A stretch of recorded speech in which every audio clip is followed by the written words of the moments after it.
Ravens Bills. I was going to try to get us Our next game is called Fact or Fiction. Danny, show them how we play this game. If I say Justin Fields and the Jets are going to beat Rodgers and the Steelers, is that fact or fiction? No, this is fiction. The Steelers defensively are absolutely stacked, specifically in their secondary. And then I really expect Rodgers to play well this season. I know there's a camp who thinks he stinks at football.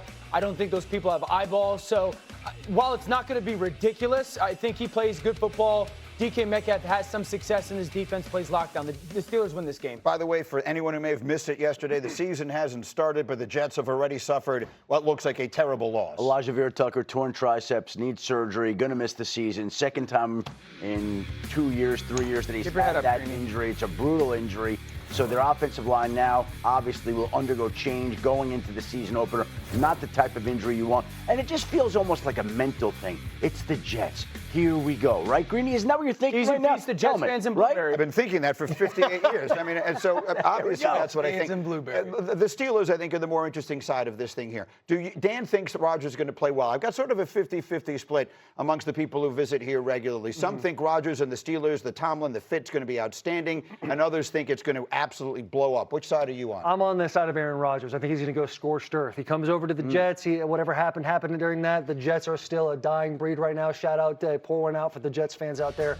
But Aaron Rodgers, he's flown under the radar. They brought him some weapons and Jonnu Smith. They got DK Metcalf. They're going to run the ball with that rookie they got at Iowa, who was overshadowed a little bit by Ashton Genty. Yep. I think they are going to go scorched earth on the Jets. What do you think, Will? I agree. This dude's 50 years old. He threw for about 4,000 yards last year. I see him eclipsing 4,000 yards this year. I love it. And I got the Steelers winning the North. He's almost 42 years old, so you're not that far from right. You have the Steelers winning the AFC North? I have the Steelers winning the AFC North. Hold on, Dan, before you say anything, I see the fully look. agree with what Will is saying. I'm agreeing with roster what Will is saying. top to bottom. Ravens a much better football team. Schedule-wise, Ravens got 8 or 9 of the former playoff teams last year on their schedule. 9. Steelers have a better schedule. I like the Steelers getting spicy with Aaron Rodgers this year. I'm not on 4,000 yards, Danny O. I appreciate you guys going 2 for 2 on that.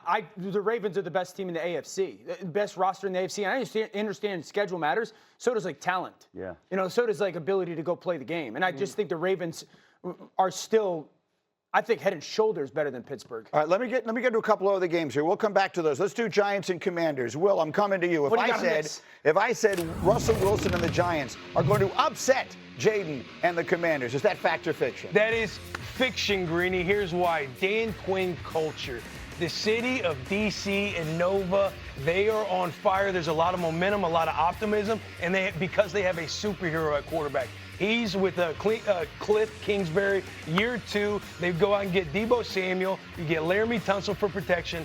I love the Commanders. That is fiction. Giants ain't doing Best nothing. lungs in the league. Sheffy, I feel like you've been sneaking up on me for a month now talking about this. Yeah, and listen, I don't know where this came from. I'm not sure why I believe it as much as I do, but I just feel like the Giants are going to be one of those teams this year that is better than people think. I think they're going to give the Commanders everything that they want on Sunday. I think this is going to be a close game. I think the Giants are going to have a real chance to upset them. Of course, you could play this tape back on Monday if Washington wins 28-0 and make me look silly. But I just think that the Giants, with their pass rush, with their defense, I think they're going to be a lot better than people realize this year. I agree with you. I just don't think they beat the Commanders. And Hey, they got to run the ball if they're going to win that game. the record may not always demonstrate it, the improvement, because the schedule is so tough for the Giants. It is, before the season begins, the hardest schedule in the NFL. Let's get to the best game, maybe, of the entire weekend. It's Sunday night. It's a rematch of a playoff game a year ago.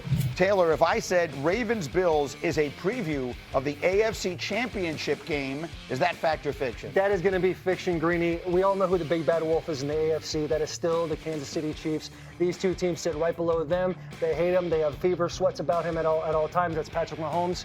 Right now, these two teams playing, it's all about seeding going into the playoffs. Yeah, that's we called this yesterday a September game to remember. And to make the point that Will was just making, between the Ravens and Bills, the Bills have an enormous advantage in schedule the rest of the way. We think they play in an easier division. They play fewer playoff teams from a year ago.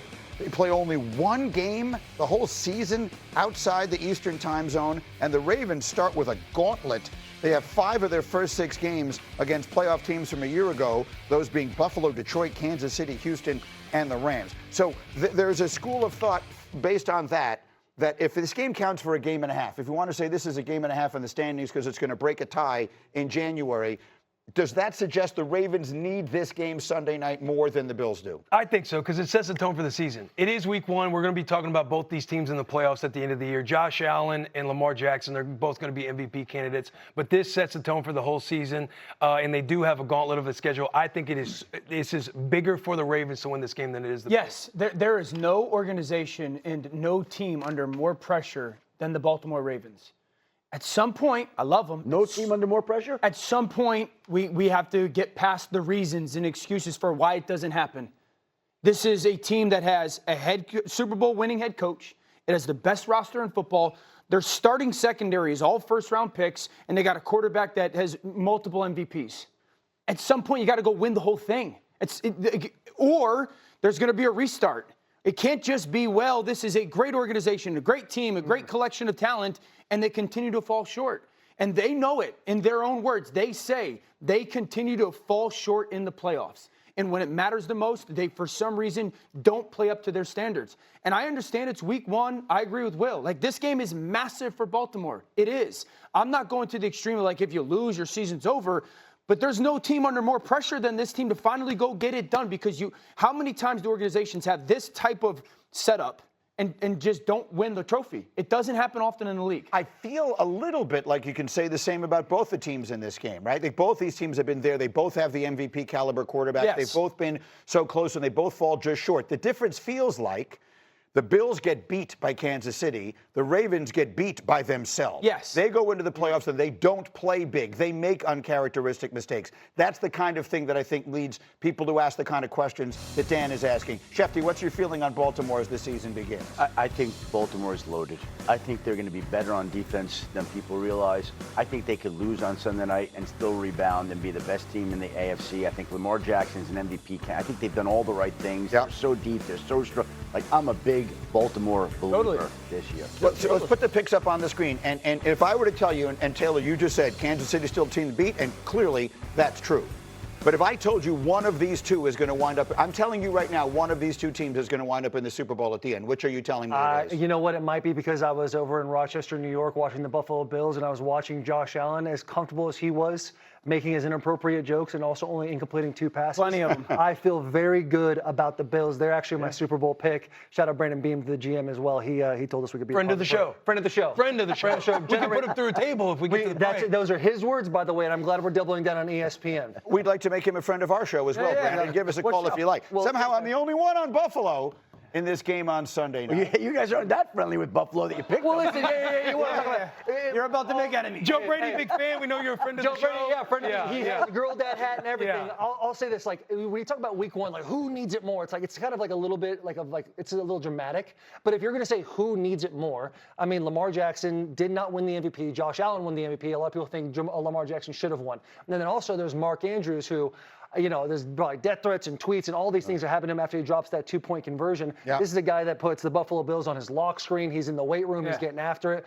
Public apology. Public apology. Literally written like a lawyer was like, this is what you need to say. We got to get you out of this one, big dog. Like, you got to make it happen. So he has gone through the nutrition process. He talks about his weight training. I think, like, Mark Andrews, I don't know what the over and under is on his receiving yards, but we're going to take it. We can find that out. We're rolling along here on a very busy morning. By the way, this week 1 matchup is even more intriguing when you consider it.